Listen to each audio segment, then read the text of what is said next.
Hello বন্ধুরা, অনেক দেরি হয়ে গেল ভিডিওটা শেয়ার করতে তোমাদের সাথে। অনেক কাজের চাপ ছিল, শরীর খারাপ ছিল, সব রকম মিলিয়ে মিশিয়ে হয়ে ওঠেনি। এখন তোমাদের কাছে শেয়ার করছি। তো দেখতেই পেলে আমি তোমাদের সাথে শেয়ার করলাম কি সবজি কাটাকাটি। তো সবজি কাটাকাটি এখন হয়ে গেছে। আমার বরমশাই নারকেল কাটছিল দেখেছো, আর এদিকে মাছ ধোয়াধুয়ি হচ্ছিল, আমার ভাই মাছ ধুচ্ছিল। তো এইদিকে সমস্ত আলু কাটা হয়ে গেছে, কাঁচকলা, 5 রকম সবজি সমস্ত কিছু কেটে হলুদ নুন মশলা মাখিয়ে রেখে দিয়েছি যাতে ওর জলটা বেরিয়ে যায়। এখানে কাতলা মাছ ছিল, তেলাপিয়া, পার্শে, চিংড়ি, ইলিশ, অনেক রকম মাছ ছিল। তো মা বসে আছে এখানে, আর মা বলে বলে দিচ্ছে কি কোথায় হবে সব করছি, আর আমার বরমশাই দাঁড়িয়ে আছে। আর ভাত বসিয়ে দিয়েছিলাম, ভাতটা হয়ে গেছে, আমি ভাতটাকে নামিয়ে নিচ্ছি, ছানটা দিয়ে ছাঁকছি। তো জাস্ট এত সুন্দর রান্না করতে ভালো লাগে আমার, অনেক অনেক রান্না খুব আনন্দ লাগে। তো তোমাদের সাথে শেয়ার করছি। আর কাদের কাদের আর রান্না পুজো আছে একটু কমেন্ট করে জানাবে, ভালো লাগবে।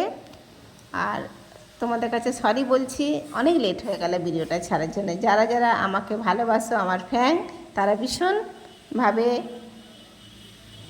মিস করেছো হয়তো। তো যাই হোক, তোমরা একটু কমেন্ট করো, একটু দেখো, মা মনসার নামে ভিডিওটা দেখো, ভালো লাগবে, আনন্দও লাগবে। তো ওই যে ভাত আমি কিছুটা তুলে নিচ্ছি।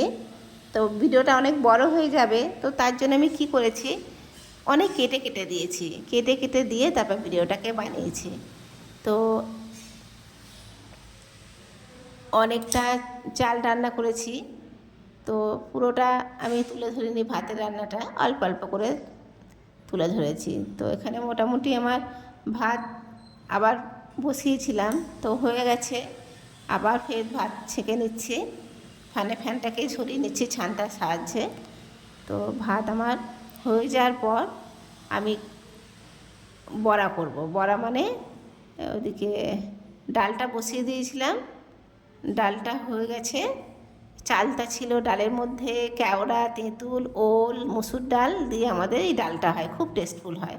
তো কড়ার মধ্যে আমি তেল দিয়েছি, দিয়ে এবার ভাজাভুজি স্টার্ট করবো। এটা কলার বড়া, আমাদের কলার বড়া প্রথমেই তৈরি করতে হয়। এই কলার বড়াটা হয়ে গেছে, এবার আমি কড়া থেকে বড়াটাকে তুলে নিয়েছি, ভালো করে তেল ঝরিয়ে আমি রেখে দিয়েছি।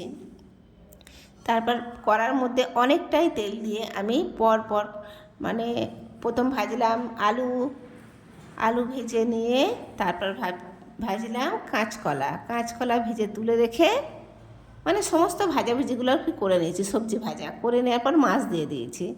তো পর একের পর এক মাছ ভাজাগুলো তুলে নিলাম।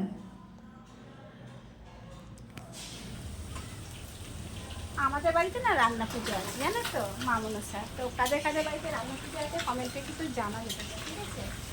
ওই যতটা পারি তোমাদের কাছে একটু ব্লগ করে একটু শেয়ার করবো, এই যে সব হচ্ছে। আর এই যে আমার ছেলে বোনায় বসে আছে, ফোনটি দিয়ে দেখাচ্ছি, ঠিক আছে? আমার বর মশাই বসে আছে, হ্যাঁ, আর আমার আছে মাছ, এই যে মা আছে, ঠিক আছে? হ্যাঁ, ঠিক আছে। রান্না পুজো রান্না হয়ে গেছে, এবার রাতে এবার সব কিছু অল্প অল্পই করা হয়েছে ঠাকুরের মতো। এই ঠাকুর এখানে ভাত বাড়াচ্ছে মা, এই যেটা খুশি দাও, দাও, হ্যাঁ।